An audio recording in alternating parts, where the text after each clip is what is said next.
सनातन संस्कृति में मां गंगा को मोक्षदायिनी कहा गया है।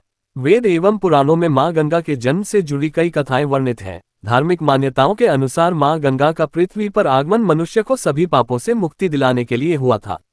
इसलिए आध्यात्मिक मान्यता है कि मां गंगा में डुबकी लगाने से तन और मन पवित्र हो जाता है और साधक को सभी पापों से मुक्ति मिल जाती है। वैदिक ग्रंथ एवं पुराणों में बताया गया है कि मां गंगा की अविरल धारा भगवान शिव की जटाओं से निकलती है, जिस वजह से शास्त्रों में मां गंगा को शंभुमौली विहारिणी के नाम से संबोधित किया गया है। इस तरह शिव की जटाओं से निकलती है गंगधारा।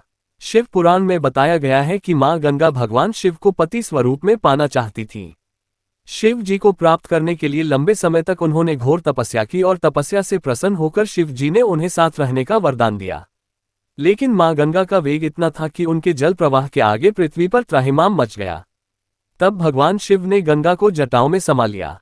मान्यता है कि वर्तमान समय में अविरल बहती गंगा भगवान शिव की जटाओं से ही निकल कर आती है। लेकिन क्या आप जानते हैं कि श्रीमद् देवी भागवत पुराण के अनुसार कुछ ही समय में मां गंगा स्वर्गलोक पुनः लौट जाएंगी। पृथ्वी छोड़कर स्वर्ग चली जाएंगी मां गंगा।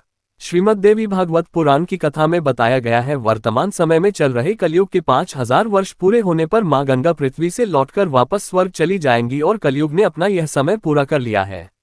श्रीमद् देवी भागवत की माने तो कुछ ही समय में मां गंगा को स्वर्ग वापस लौट जाएंगी। इस बात को न केवल शास्त्रों में बताया गया है, बल्कि इस बात को वैज्ञानिक दृष्टिकोण से भी सत्य माना जा रहा है। ऐसा इसलिए क्योंकि बीते कुछ सालों में वैज्ञानिकों ने यह पाया है कि जिस गोमुख ग्लेशियर से मां गंगा की अविरल धारा निकलती है, वह लुप्त होने की कगार पर है। इसे गंगा के लुप्त होने का सूचक माना जा रहा है। पद्मा, सरस्वती की भांति स्वर्ग लौट जाएंगी मां गंगा। श्रीमद् देवी भागवत पुराण की कथा के अनुसार एक बार मां गंगा और सरस्वती के बीच में नोकझोंक हो गई थी। तब मां लक्ष्मी ने बीच बचाव करने के आ गईं।